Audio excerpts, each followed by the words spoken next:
여러 가지 불편한 게 많지만 또 이렇게 말씀을 통해서 하나님의 은혜를 함께 나눌 수 있기를 바랍니다. 자, 드디어 모세가 하나님의 끈질긴 설득 끝에 애굽으로 출발을 이제 하게 되어집니다. 18절 보시면 모세가 그의 장인 이드로에게로 돌아가서 그에게 이르되 내가 애굽에 있는 내 형제들로 돌아가서 그들이 아직 살아있는지 알아보려 하오니 나로 가게 하소서. 그래서 이드로의 허락을 이제 받게 되고요. 허락을 받는 내용에 우리 18절에 내 형제들에게 돌아가서 또 알아보려 한다라고 이야기를 합니다. 알아보려 한다가 좀 정확하게 말하면 보려고 한다입니다. 이것은 40년 전에 모세의 모습과 비교를 시켜주고 있습니다. 출애굽기 2장 11절 한번 가보시면 이렇게 되어 있죠. 모세가 장성한 후에 한 번은 자기 형제들에 나가서 그들이 고되게 노동하는 것을 보더니라고 이야기를 했습니다. 지금 80세가 된 모세의 모습, 또 40년 전 모세의 모습을 비교시켜주고 있는 것입니다. 40년 전에 나이 40에 하나님이 아직 모세를 구원자로 부르지도 않았는데 본인 생각대로 이게 백성들을 구하려고 했던 모세였습니다. 그리고 40년이 지나서 오늘은 못 가겠다고 하나님께 버티고 있던 모세가 드디어 하나님의 설득으로 이제 출발해가는 모세의 모습인 거죠. 둘의 모습은 같아요. 하지만 다릅니다. 둘의 가는 모습은 똑같지만 완전히 다릅니다. 하나는 하나님이 함께 하지 않았고 하나님이 보내지 않았고 자기 힘으로 하려고 하는 것이고, 또 하나는 하나님이 함께 하고 있고 내가 반드시 이것을 이룰 것이다 라고 하는 약속을 가지고 가는 걸음이에요. 모습은 같을 줄 모르지만 완전히 다른 상황이라고 하는 것이죠. 육신적으로 보면 40세 모세가 훨씬 유능합니다. 40세 모세가 훨씬 잘할 수 있을 것처럼 보입니다. 하지만 그 40세 모세를 하나님은 쓰지 않습니다. 언제 쓰냐면 내가 아무것도 할 수 없다. 나는 아무것도 할 수 없다라고 생각한 이때 이 모세를 하나님이 사용하고 있다고 하는 것이죠. 자, 19절에 본문 돌아가서 19절에 보니까 여호와께서 미디안에서 모세에게 이르시되 애굽으로 돌아가라. 내 목숨을 노리던 자가 다 죽었느니라. 모세에겐 두 가지 두려움이 있었어요. 하나는 자기를 죽이려 했던 바로에 대한 두려움. 그러니까 우리 3장 11절도 가보시면 하나님이 모세를 보낼 때 뭐라고 이야기하냐면 내가 누구간데 바로에게 가며 내가 누구간데 이스라엘 백성들에게 가서 이스라엘 백성을 애굽에서 건져낼 수 있겠냐라고 했죠. 두 가지 두려움이에요. 하나는 자기를 죽이려고 하는 바로에 대한 두려움, 또 하나는 자기를 40년 전에 거부했던 이스라엘 백성들에 대한 두려움을 모세는 가지고 있습니다. 그런데 하나님이 모세를 만나기 전에 하신 일이 하나 있어요. 그게 2장 23절에 보시면 2장 23절 여러 해 후에 애굽 왕은 죽었고 그렇게 있죠. 하나님이 모세를 만나기 전에 바로를 먼저 처리해 놓고 그 다음에 모세를 만나러 오신 거예요. 무슨 말이냐면 모세가 애굽으로 갈 수 있도록 모든 상황을 만들어 놓고 모세를 찾아오셨고 모세를 부르시는 거예요. 하지만 모세는 모릅니다. 정확히 말하면 모세만 모릅니다. 자, 우리 독자, 우리 출애굽기를 읽어가고 있는 우리 독자도 알고 있고 하나님도 알고 있어요. 하지만 이 시대에 지금 모세만 사실은 모르고 있는 것입니다. 하나님은 모세에게 뭐라고 말하냐면 가기만 하면 된다. 가기만 하면 된다라고 이야기를 하죠. 왜 그러냐면 하나님이 모든 것을 세팅해 놓고 모든 것을 통제하면서 모든 것을 컨트롤하고 있기 때문이다라고 하는 거죠. 우리가 오늘 본문에서 첫 번째로 가장 마음에 담아야 될 게 뭐냐면 이것입니다. 하나님이 모든 상황을 컨트롤하고 있고 모든 것들을 통제하고 있다고 하는 거죠. 이것을 모세는 지금 모르고 있다는 거예요. 모르니까 안 가려고 하는 거죠. 그래서 성도에게 뭐가 필요하냐? 모세에게 뭐만 있으면 되냐면 정말로 하나님이 전능하셔서 또한 신실하셔서 모든 상황을 컨트롤하고 있구나라고 하는 믿음만 있으면 되는 거예요. 이 믿음이 성도에게 가장 필요합니다. 그렇게 믿어졌을 때 하나님이 모든 것을 컨트롤하고 있고 하나님이 모든 것을 움직이고 있다는 것을 믿어졌을 때 그것이 인정되어졌을 때 내 생각을 내려놓을 수 있게 되는 거예요. 하지만 모세는 아직 하나님이 모든 것을 다 통치하고 모든 것을 다 컨트롤하고 있다라고 알지 못하고 있죠. 믿지 못하고 있습니다. 정확하게 말하면 하나님에게는 바로가 살아있든 죽었든 아무런 상관이 없습니다. 왜 그러냐면 바로가 살아있어도 하나님은 이스라엘 백성들을 애굽에서 건져 내실 수 있기 때문이에요. 하지만 굳이 하나님이 모세를 만나기 전에 바로부터 처리하고 모세를 만나러 오신 이유는 모세 때문입니다. 모세가 살아있으면 옛날에 자기를 죽이려고 했던 그거 트라우마 때문에 안 갈까봐, 두려워할까봐, 하나님을 신뢰하지 못할까봐, 그래서 진짜 중요하게 해야 될 이 일을 하지 못할까봐 하나님이 모세를 위해서 바로를 처리하고 바로를 죽이시고 그리고는 찾아오신 거예요.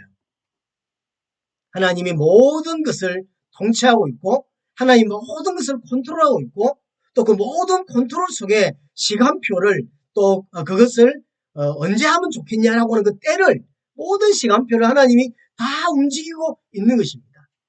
갈라디아서 4장 4절에 보면 때가 참회라는 단어가 있죠. 때가 있어요.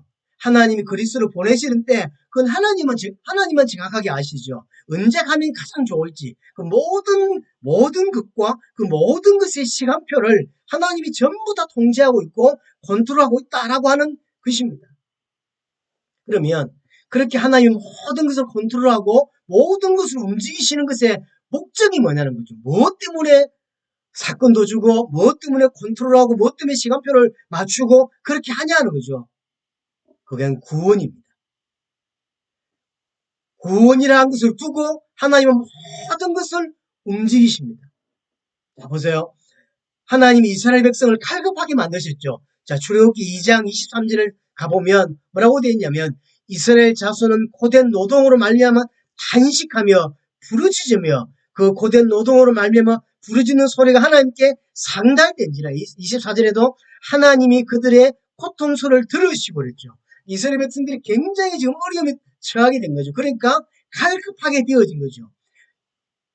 하나님이 이스라엘을 칼급하게 만드신 거예요.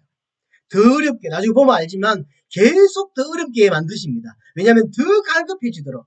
칼급해졌을 때 하나님을 찾게 되고 그때 하나님은 자신을 계시하고 드러내고 가르쳐주게 됩니다. 그래서 하나님을 알고 이스라엘 백성은 하나님을 체험하게 되는 거죠. 이 모든 것들을 하나님이 컨트롤한다는 거죠. 그래서 우리에게 일어나는 이런 일 저런 일 많은 일들이 인생에 일어나고 있습니다. 전부 하나님의 컨트롤 속에 있다는 거예요. 여러분들이 그걸 믿으셔야 돼요. 하나님이 다 컨트롤하고 있습니다. 그리고 그 일이 일어나는 이유는 뭐냐라고 할 때 구원 때문입니다. 성경에서 우리에게 가르치는 하나님의 계획은 하나밖에 없어요. 하나님의 계획이 2개, 3개인지 잘 모르겠어요. 하지만 성경을 통해서 우리에게 가르치는 하나님의 계획, 당신의 계획은 하나입니다. 그게 뭐냐면 구원이에요. 하나님의 계획은 하나입니다. 그게 구원입니다. 그래서 갈급하게 만들어서 믿게 만드는 것이죠. 자, 이스라엘 백성들이 어려움을 계속 당하니까 이제 하나님을 찾게 되죠. 찾았을 때 하나님이 찾아오시고 그래서 그들에게 계시해 주시는 일이 벌어지고요. 어떤 사람은 믿습니다. 믿는 자에게도 그런 일들이 일어나죠. 그러면 믿는 백성은 하나님 백성들에게 세워져 가고 또 하나님 백성다운 모습으로 만들어져 가게 하기 위해서 그렇게 하는 것입니다. 코로나가 거의 끝났는데 제가 막판에 지금 코로나가 걸렸는데요. 그래서 걸릴 때 안 걸리고 지금 걸렸다고 누가 놀리기도 합니다. 이거 왜 이리 됐냐? 하나님이 하시는 것이죠. 하나님이 하심, 전부 하나님의 손에 있습니다. 그럼 왜 그랬냐? 구원 때문이에요. 어떤 사람의 구원 때문이냐? 모릅니다. 하지만 구원 때문입니다. 저에게도 하나님의 교육이 있고 우리 가정에도 하나님의 교육이 있겠고 우리 교회도 하나님의 교육이 있겠죠. 그 교육은 하나입니다. 구원이에요. 구원받지 못한 자가 혹시 있다면 구원받게 하려는 것이고 구원받은 성도들에게는 구원을 완성하기 위한 구원을 이루어가기 위한 성장하기 위한 하나님의 계획입니다. 상황이 더 안 좋아졌는데요. 그렇습니다. 상황이 좋아지는 것만이 하나님의 뜻이 아닙니다. 안 좋아지는 것을 통해서 하나님은 하나님의 계획을 이루어 가시는 거죠. 자, 그럼 갈급하게 만들어서 믿게 만들고 믿는 자들이 성장하게 만드는 건 하나님의 구원 계획이 맞습니다. 그것만 있는 게 아니에요. 오늘 21절에 보시면 그렇게 4장 21절에 보시면 하나님이 바로에게 이야기를 하는데요. 내가 그의 마음을 완악하게 한 적이라고 되어 있어요. 어떤 사람은 갈급해져서 믿음을 가지게 되는데 어떤 사람은 반대 일이 벌어진다는 거죠. 완악하게 된다는 거죠. 하나님을 부인하는 자가 더 완악해진대요. 이게 하나님의 뜻입니다. 모든 사람이 믿는 게 아닙니다. 완악하게 되는 일이 벌어집니다. 그래서 어떤 사람이 믿고 어떤 사람이 성장하고 어떤 사람이 완악해지냐, 그거는 평상시는 모릅니다. 언제 알 수 있냐면 문제와 사건이 딱 터졌을 때만 알 수 있습니다.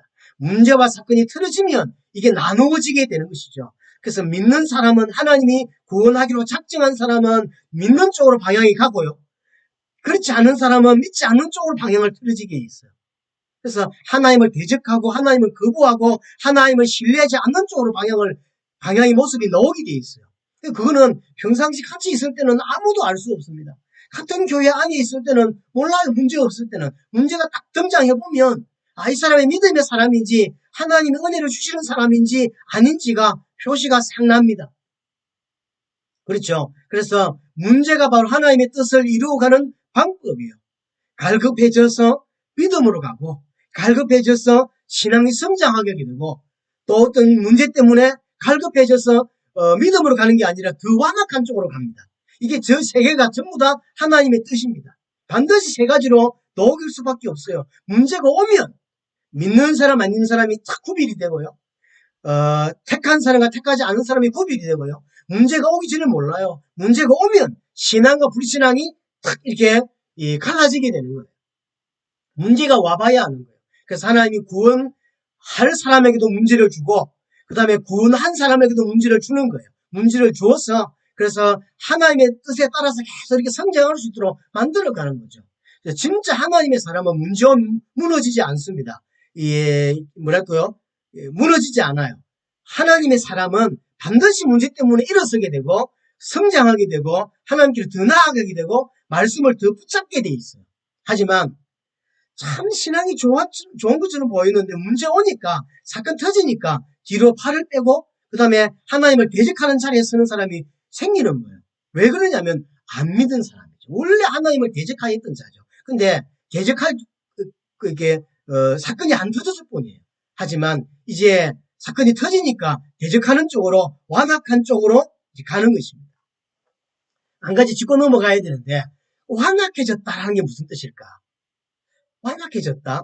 원래 하나님이 인간을 만드실 때 자유의지를 주고 내가 결정하고 내가 판단하고 그래서 뭔가를 할 수 있도록 그렇게 하나님이 인간을 만드셨어요. 로봇으로 만든 게 아니라고 하는 이야기죠. 근데 하나님이 완악해졌다.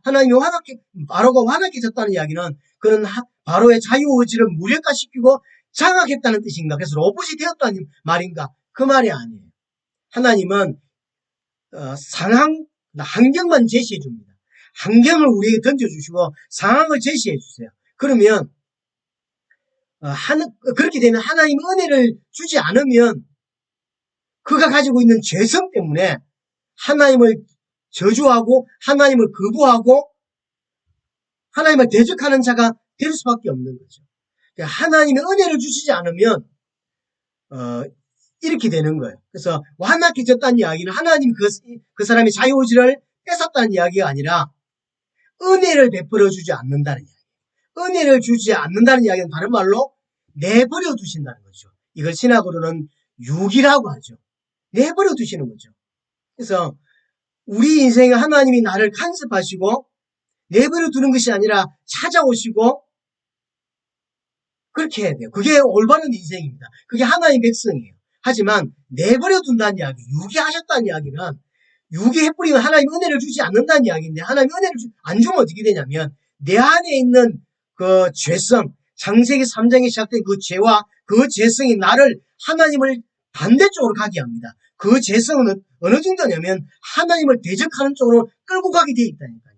여러분들이 교회 와서 은혜를 받아야 되는데 만약에 은혜 받지 못하면 쉽게 말하면 은혜를 하나님이 주지 않으시면 은혜를 끊어버리면 어떤 일이 벌어지냐면 여러분들이 하나님의 백성이라 할지라도 하나님을 대적하는 자리에 선다니까요. 하나님이 나와버리기 때문에. 이 이야기를 바울은 로마서 1장에서 아주 강하게 이야기하죠. 내버려 두셨다. 그래서 자기가 원하는 대로, 왜냐면 난 필요 없다, 하나님 필요 없다, 내 마음대로 살게 해주세요. 하니까 그래? 그럼 그리 살아봐 라고 하는 게 로마서 1장에서 바울이 이야기해요. 그래, 네 마음대로 한번 살아봐. 그래서 내버려 두셨대요. 자기가 원하는 대로, 정욕대로, 자기가 하고 싶은 대로. 어떻게 되죠? 그게 저주고 그게 심판이라고 이야기하죠. 내버려 두셨다는 이야기는 하나님 은혜를 베풀지 않는다는 이야기고, 은혜를 베풀지 않는다는 이야기는 하나님을 대적하는 자리에 설 수밖에 없단 말이에요. 왜냐하면 죄성이 그렇습니다. 우리 안에 있는 죄성은 끊임없이 나를 하나님과 반대쪽으로 끌고 가고자 해요. 그래서 말씀을 놓치고 말씀에 가까이 가지 못하고 예배하지 못하는 사람은 100% 하나님을 대적하는 쪽으로, 하나님을 반대하는 쪽으로 설 수밖에 없어요. 말씀을 가까이 하지 않는데 하나님 뜻에 순종하고 그렇게 살 수 없습니다. 그래서 은혜를 받는다는 게 굉장히 사실은 중요한 것이죠. 바로가 완악하게 되었다라고 하는 이 자체도 하나님의 컨트롤 속에 사실은 있는 것입니다. 자, 우리 20절에 보시면 모세가 그의 아내와 아들을 나귀에 태우고 애국으로 가는데 모세가 하나님의 지팡이를 손에 잡았다라고 이야기를 하죠. 참 멋있는 표현입니다. 모세의 지팡이인데 그걸 하나님의 지팡이다 라고 이야기하죠. 사실은 모세가 손에 지팡이를 쥐고 이렇게 가고 있잖아요. 근데 그걸 뭐라고 표현하죠? 하나님이 지팡이를 손에 잡았다라고 표현하는 거죠. 이게 무슨 뜻일까요? 하나님이 함께 하기만 하면 된다라는 뜻이죠. 보이는 모습은 내가 지팡이를 잡고 있는 거예요. 하지만 하나님이 함께하는 자, 어떤 모습이죠? 하나님이 잡고 있는 거죠. 하나님이 모세의 지팡이를 잡고 있는, 그래서 모세의 지팡이가 아니라 하나님의 지팡이가 되는 이 축복을 이제 누리게 되는 것이죠. 자, 그렇게 출발을 이제 합니다. 근데 아주 생뚱맞는 사건 하나가 벌어집니다. 24절부터 26절입니다. 한번 보시기 바랍니다. 모세가 길을 가다가 숙소에 있을 때 여호와께서 그를 만나서 그를 죽이려 하신지라. 십보라가 돌칼을 가져다가 그의 아들의 포피를 베어 그의 발에 갖다 대며 이르되 당신은 참으로 내게 피난편이로다 하니 여호와께서 그를 놓아 주시니라. 그때 십보라가 피난편이라 하면 할례 때문이었더라. 자, 안 가겠다고 하는 모세를 하나님이 설득시켜서 드디어 모세가 이제 출발을 이제 하게 되죠.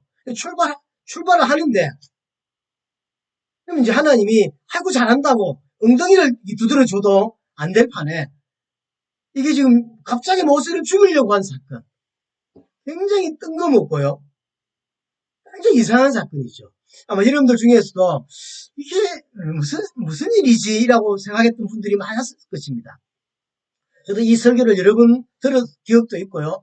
또 여러 번 읽었고 여러 주석도 찾았고 많은 것들을 했는데 항상 찝찝하게 남아있던 구절이 이 본문이에요.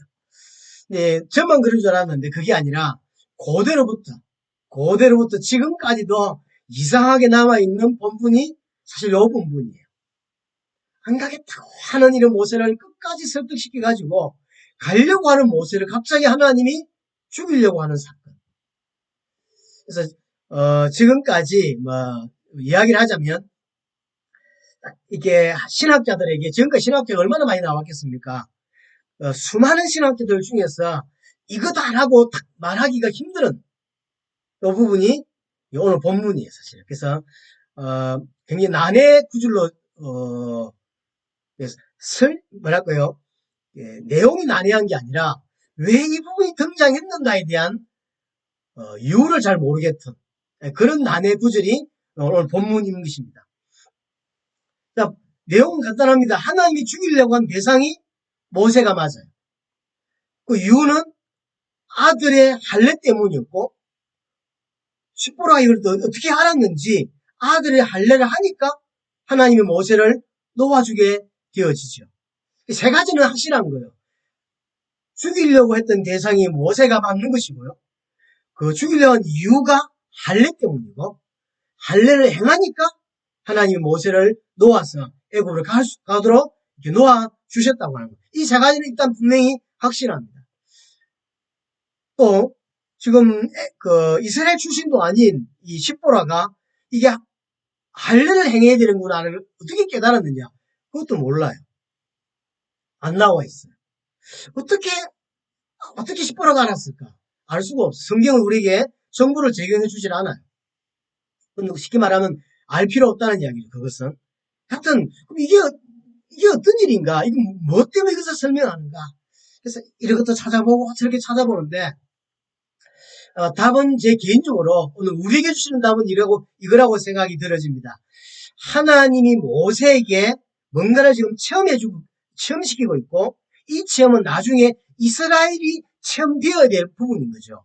쉽게 말하면 지금 현재 모세에게 뭔가를 각인시켜주고 있는 하나님이 특별히 좀 퍼포먼스를 하나 해주고 있는 그런 부분이라는 거죠. 이게 똑같은 장면이 세 군데가 나와요. 오늘 구원을 위해 출발하는 모세에게 갑자기 할례 사건을 터뜨렸고요. 또 하나가 어디서 나오냐면 이제 모세가 이스라엘에 가서 이스라엘 백성들을 구원하게 됩니다. 구원하는 날, 그 6월절이죠. 6월절 날 하나님이 명령을 하게 하는데 명령을 하시는데 그게 뭐냐면 할례를 하라는 거예요. 자, 6월절 아시죠? 6월절 날 피 바르고 갑자기 도망을 가야 되는 거예요. 그래서 빵도 누룩 넣지 않은 그런 아주 딱딱한 맛없는 빵을 만들어 가는 것이거든요.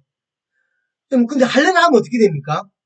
도망을 갈 수 없어요. 남자들 다 세워가지고 할례를 다 하고 나면 며칠을 못 움직인다고. 근데 그때 그 시급한 시간에 할례를 하라는 거예요. 자, 나중에 보겠지만 출애굽기 12장을 한번 가볼게요. 12장 보시면 43절부터가 이제 6월절 규례거든요. 자, 6월 규례 44절 보시면 각 사람이 돈으로 산 종은 할례를 받은 후에 먹을 것이다 라고 이야기를 합니다. 이제 6월절날 빠져나갈 때 이스라엘 백성들만 빠져나가는 게 아닙니다. 이스라엘 백성들하고 함께 있던 사람들 여러 잡족이라고 되어 있는데요. 여러 지역에서 여러 나라에서 끌려왔던 사람들이 다 있습니다. 이거 얽혀 설켜 있는 이때 이스라엘과 함께 빠져나온다고. 하여튼 빠져나오는 사람은 반드시 뭘 해야 되냐면 할례를 받아야 되는 거예요. 그러면서 47절 이스라엘 회중에 다 이것을 지켰지니라.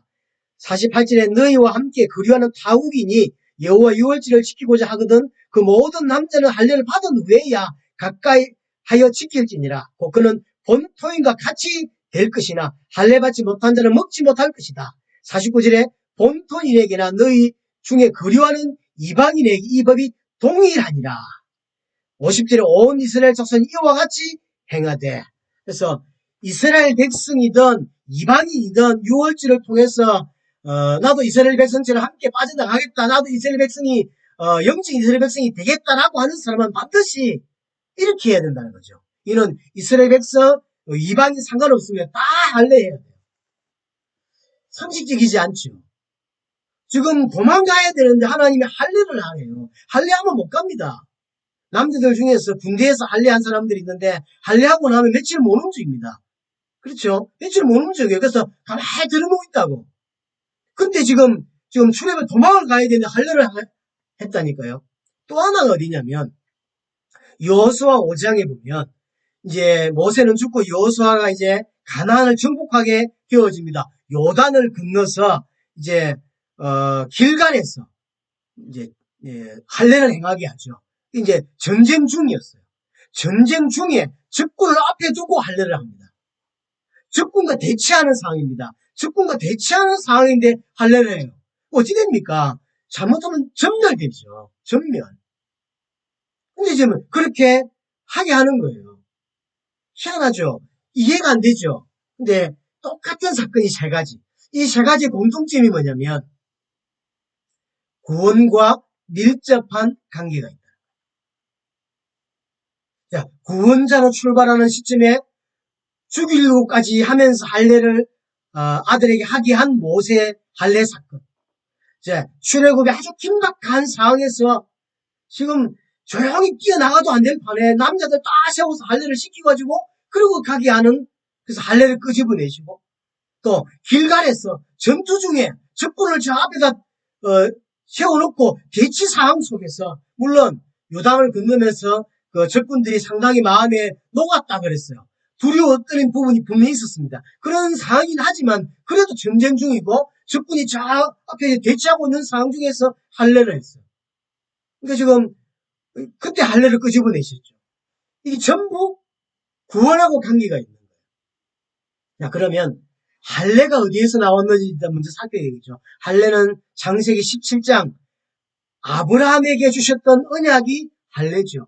그래서 아브라함과 그 후손들에게 하나님께서 행할 언약의 상징, 하나님께서 앞으로 너와 너의 백성들에게 내가 이렇게 하겠다라고 하는 그 상징으로서 주신 게 할례입니다. 그러면 이거하고 지금 이 아주 긴박한 지금 구원하러 가는 모세, 그 다음에 출애굽에 나가는 그 긴박한 상황, 그 다음에 적과 전쟁 중이었던 그 엄청난 긴박한 상황 속에서 할례를 건드셨단 말이에요. 굳이 끄집어내셨단 말이죠. 이슈를 건드셨는데 이게 무슨 상관관계가 있냐라고 하는 거죠.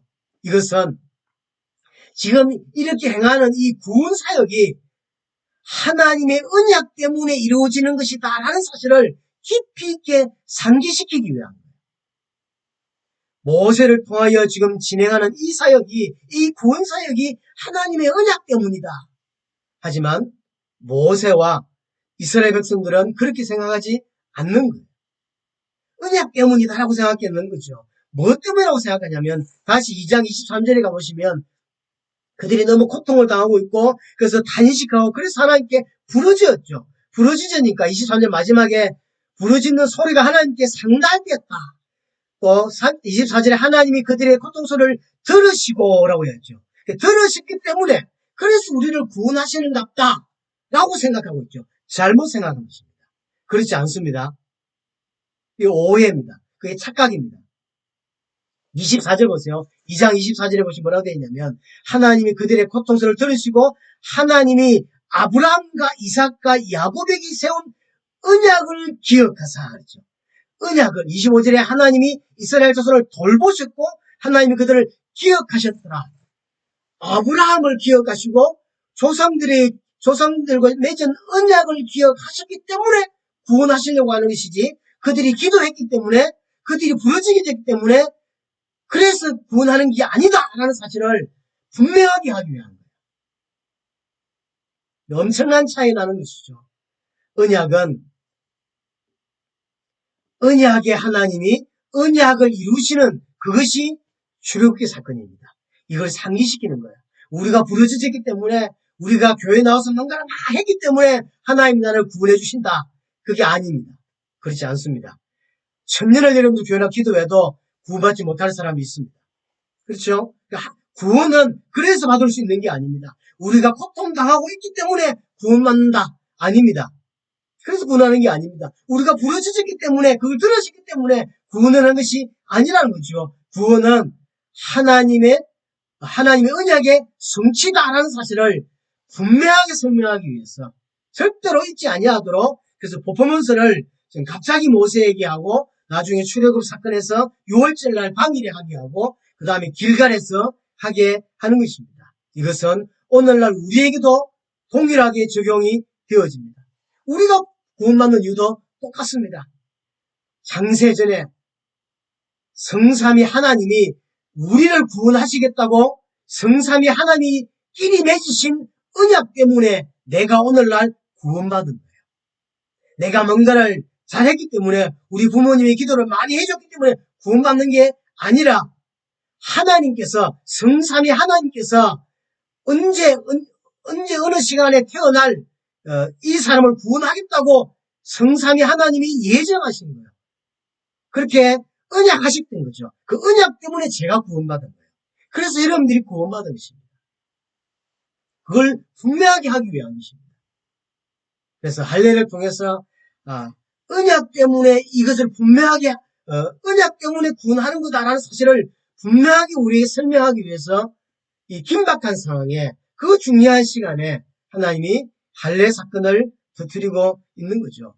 왜 아직도 모세가 이걸 지금 나중에 기록했지만 이 사건만 해도 모세가 아직 잘 모르고 있다라고 보여집니다. 31절에 보시면 4장 31절에 백성이 믿음에 여호와께서 이스라엘 자손을 찾으시고 그들의 고난을 살피셨다 함을 듣고 머리 숙여 경배하였더라. 그들의 고난을 살피셨다고 들었다고 이스라엘 백성들이 했고 그래서 하나님께 경배했다라고 되어 있습니다. 아마 설명을 아론이 그렇게 한 것 같죠. 그러니까 이스라엘 백성들이 우리의 그 부르짖음을 하나님이 들으셨구나 라고 이제 이해한 거죠. 모세도 이해를 못하고 있고 이스라엘 백성들도 이해를 못하고 있습니다. 구원은 그렇게 주어지는 게 아닙니다. 구원은 하나님의 언약의 성취로 일어나는 사건입니다. 그렇죠? 그걸 분명하게 설명하려고 하고 있는 것입니다. 하나님이 그 언약을 신실하게 이루고 있다라고 하는 사실을 우리에게 보여주고 있는 것입니다. 근데 이제 출애굽기 사건을 가지고 가장 많이 잘못 해석하는 사람들이 누구냐면 이제 특별히 중남미를 많이 다니다 보니까 이제 해방신학이라든가 이런 하나님은 약한 자의 편이다. 하나님은 노동자의 편이다. 하나님은 소수자의 편이다. 심지어 요즘에 뭐라고 이야기하냐면 하나님은 성소수자의 하나님이시다. 이렇게 표현까지 하죠. 그래서 우리 기독교인 또한 사실은 약한 자들, 나약한 자들, 성소수자들, 노동자들, 어려운 당한 자들을 위해 싸워야 하고 그들을 위해서 살아야 된다. 그게 기독교인이다라고 주장합니다. 잘못 알았습니다. 구원을 잘못 이해한 것입니다. 하나님은 해방신학을 이야기하려고 하는 것입니다. 하려고 하는 게 아니에요. 하나님은 그런 게 관심 있는 분이 아니십니다. 많은 사람들이 복음을 잘못 이해하고 있습니다. 그런 사람들 돌보지 말란 말이냐? 그 말이 아니에요.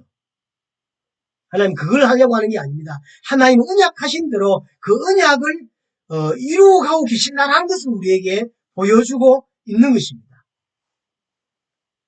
하나님은 그 언약을 신실하게 이루기 위해서 바로의 마음도 움직이시고 그 언약이 온전히 성취되게 하기 위해서 모든 것을 컨트롤하고 모든 것을 통제하고 계신 것입니다.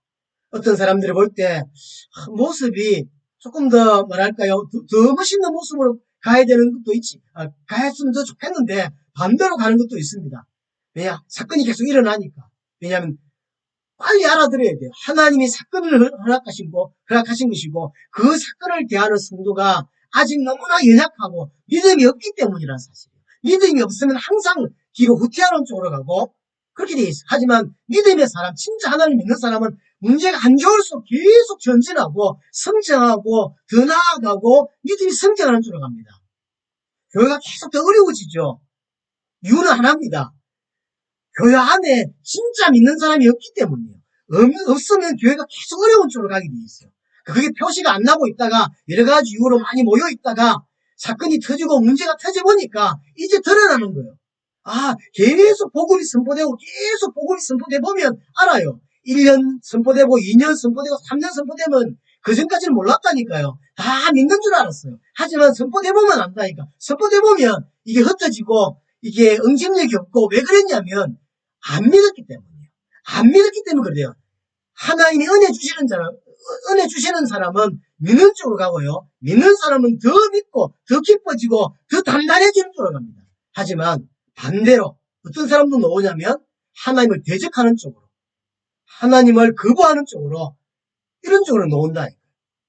어떤 교회가 좋은 게 있냐면 문제가 계속 생기는데 더 끈끈해지고 더 단단해지고 더 모여들고 이게 믿음 있는 사람들이 모이고 있다는 증거예요. 그렇게 되지 않는다는 것은 믿음 있는 사람들이 교회 안에 많지 않다는 거예요. 많지 않기 때문에 사실은 모래알처럼 그렇게 되는 것입니다. 아마 결론적으로 한번 보겠습니다. 27절부터 31절은 결론입니다. 결국 모든 것이 하나님의 컨트롤 속에 있다는 것을 보여주는 중요한 장면이죠. 27절에 여호와께서 아론에게 이르시되 강야에 가서 모세를 맞으라 하시니 그가 가서 하나님의 산에서 모세를 만나 그에게 입맞췄다라고 이야기하죠. 그러니까 하나님이 아론에게도 작업을 하고 계셨던 거예요. 아론에게도. 그래서 4장 14절에 보시면 모세가 그런 이야기를 하잖아요. 아론이 이를 만나러 올 것이고 그 마음에 기쁠 거다. 그 아론의 마음이 기쁠 거다라고 이야기하잖아요. 무소부지하신 하나님이라고 우리는 하나님을 이야기합니다. 그래서 지금 모세를 설득하고 있는 동시에 하나님이 아론에게 역사하고 있는 거죠. 가라. 가서 모세를 만나. 그래서 모세를 만날 그 기쁨, 희열을 계속 하나님이 아론에게 주는 거죠. 그래서 만나게 하는 거죠. 우리가 볼 때는 하나님이 나만 설득하고 있는 것처럼 보이지만 그렇지가 않습니다. 하나님이 나에게 설득하시면서 동시에 또 다른 사건들을 계속 설득하기 위해서 이게 다 매치시키는 거죠. 모든 것들을 하나님이 컨트롤하고 있다는 걸 보여주는 거예요. 언약을 성취하기 위해서 하나님은 하나부터 열까지 전부 다 간섭하고 계시고 통제하고 계시고 컨트롤하고 계시다라는 걸 우리에게 보여주시는 것입니다. 그래서 우리에게 일어나는 모든 것들은 전부입니다. 다 하나님의 컨트롤 속에 있다. 하나님의 통제에서 벗어나는 것이 없습니다. 하나님의 손에서 벗어난 게 하나도 없다고 하는 사실입니다. 그래서 하나님의 백성은 이런 여러 가지 가정 속에서 사건이든 문제든 아픔이든 이런 여러 가지 사건 속에서 계속 배우고 성장하게 되어 있어요. 제가 교회 이야기를 할 때 이야기를 드렸습니다. 근데 교회를 왜 주셨냐면 계속 함께 성장하도록 내 자신을 돌아보고 내 자신을 보고 그래서 함께 성장하도록 그렇게 하기 위해서 교회를 주셨다라고 이야기를 했습니다. 회피하면 어떻게 됩니까? 회피하면 하나님이 원하셔서 그 훈련을 시키고 있는데 훈련을 받지 못하는 거죠.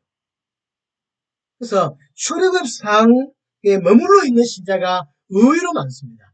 출애굽상 구원이 시작된 점이지 구원의 성장, 믿음의 성장의 시간이 아니잖아요. 지금 강렬한 걸 가야 됩니다.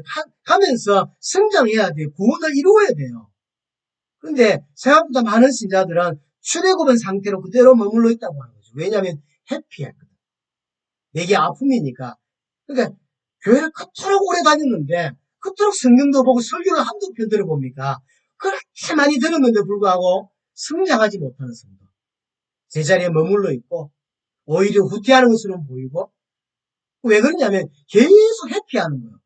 하나님이 그 사건을 주고 있고 하나님이 지금 그 문제를 주고 있는데 계속 회피하고 뒤로 계속 빼는 거죠. 빼니까 성장할 수가 없는 거죠.